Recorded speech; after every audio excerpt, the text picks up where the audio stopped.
Isang mapagpalang gabi po sa ating lahat. Muli ako si Mietz Bashad and welcome to our daily devotion with Pastor Russell Ocampo. And today our devotion talks about may error bang Biblia? So our concept is all about inerrancy.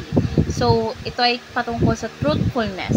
So ang inerrancy ay tumutukoy sa katotohanan ng ang Biblia o sa original nitong mga manuskripto ay walang pagkakamali sa lahat ng bagay na ito'y pinapatotohanan. So, maging tungkol sa kasaysayan, agham o pananampalataya. Dahil ang Diyos na nagsalita sa pamamagitan ng kasulatan ay lubos na totoo at hindi maaaring magsinungaling. So, makakatiyak tayo na ang kanyang salita ay mapagkakatiwalaan, walang mali at sapat para sa ating buhay at pananampalataya. So, our Bible readings for today is all about John chapter 17 verse 17, ASND version. Pabanalin mo sila sa pamamagitan ng katotohanan. Ang salita mo ay katotohanan.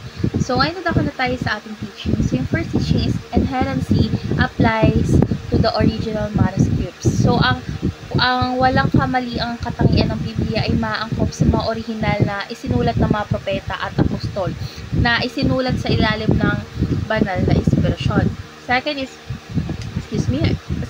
inerrancy means the Bible has no error. So, lahat ng pinapahayag sa Biblia or ng Biblia ay totoo. Ito man ay spiritual, moral, makasaysayan, or physical aspect.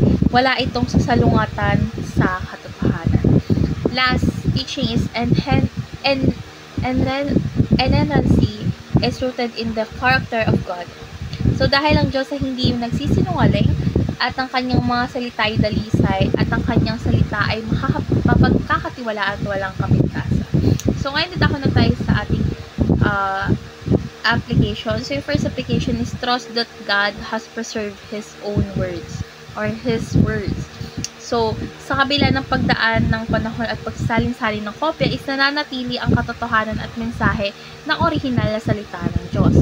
Second is discover the heart and mind of God. So, ang Biblia ay hindi lamang collection ng mga turo, kundi pagbubunyag ng puso't kaisipan ng Diyos. So, isang liham ng pag-ibig para sa atin.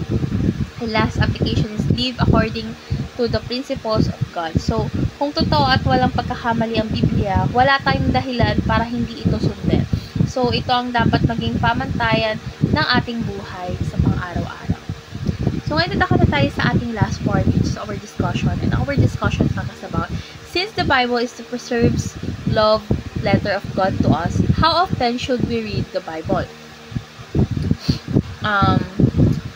Para sa akin, kung ang Biblia ay liham ng Diyos para sa atin or sa atin, ang tamang tugon ay ang regular, masigasig at puspusang pagbabasa nito.